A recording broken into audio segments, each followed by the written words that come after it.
Salut, c'est William de Dr Excel. Aujourd'hui, on va étudier les formules date-val et temps-val, qui en fait sont des formules qui permettent de transformer une date, enfin d'obtenir une date sur Excel. Je vais te montrer tout de suite comment ça marche, comment bien utiliser ces formules, et tu peux télécharger le fichier avec tous les exemples qu'on va voir juste en dessous de la vidéo. Tu vas avoir un lien pour le télécharger, et puis tu as les liens vers toutes les formations, y compris la formation gratuite et tous les guides offerts pour commencer à devenir un pro d'Excel. Alors, cette formule, ces deux formules, date-val et temps-val, en fait, elles permettent d'obtenir une date à partir du texte. Tu vas transformer un texte en date, et pareil, un texte en date et heure. Excel le fait de mieux en mieux. Donc si tu tapes par exemple 20 janvier 2022, sous forme de texte, il va te le reconnaître, il va te le transformer en date, il va te reconnaître que c'est une date, et pour bien être sûr que c'est une date, en fait, il suffit de le mettre en format standard ou en format nombre, et tu vois que c'est une date c'est un nombre autour de 44 000.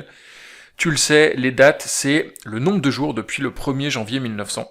Donc ici, ça veut dire 44 000 jours, c'est bien une date. C'est juste stocké sous forme de nombre dans Excel, qui correspond au nombre de jours depuis le 1er janvier 1900. Donc tout ça pour dire, il le reconnaît de mieux en mieux, donc c'est quelque chose dont on va surtout avoir besoin quand c'est des dates qui sont construites avec des formules, parce que si tu les tapes à la main, Excel reconnaît assez bien si c'est une date ou pas. Donc, ici on va construire une date avec une formule, donc on va faire égal joindre texte, donc on va mettre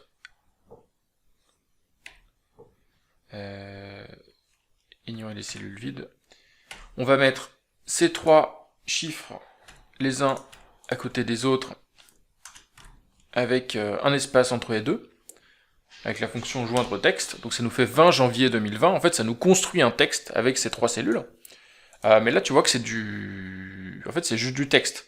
Si tu le mets au format standard, c'est sous forme de texte. Donc moi, si je veux avoir la date qui correspond à ça, il faut que je dise à Excel avec une formule, fais-moi ce calcul que tu as fait tout seul, quand je le tapais à la main, où tu trouvais bien la date tout seul, tu vois.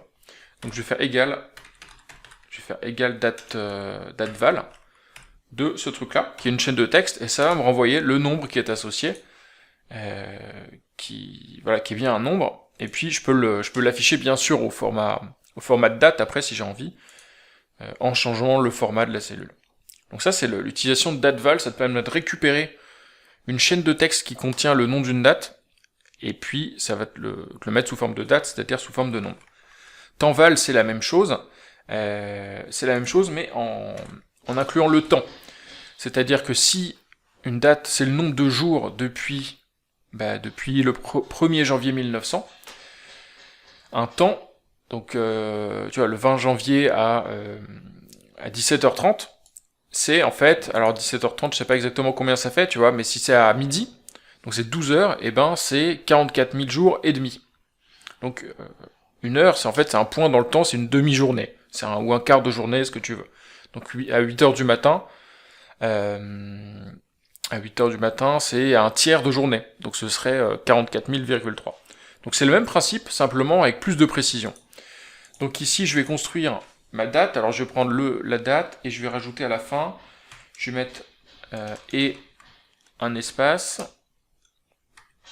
et quoi, et l'heure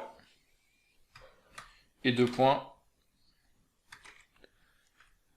et puis les minutes.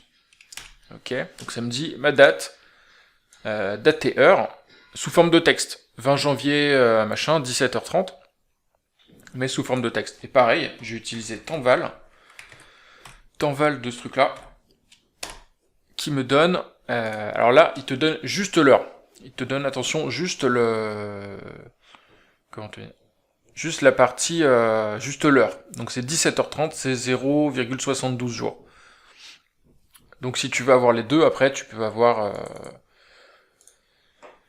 peux par exemple faire date-val plus temps-val, ça va te donner la date plus l'heure. Regarde, si tu fais égal, ça si je le mets sous forme de date, il met 1er janvier 1900 parce qu'il n'y a pas une journée encore qui s'est affichée, qui s'est déroulé.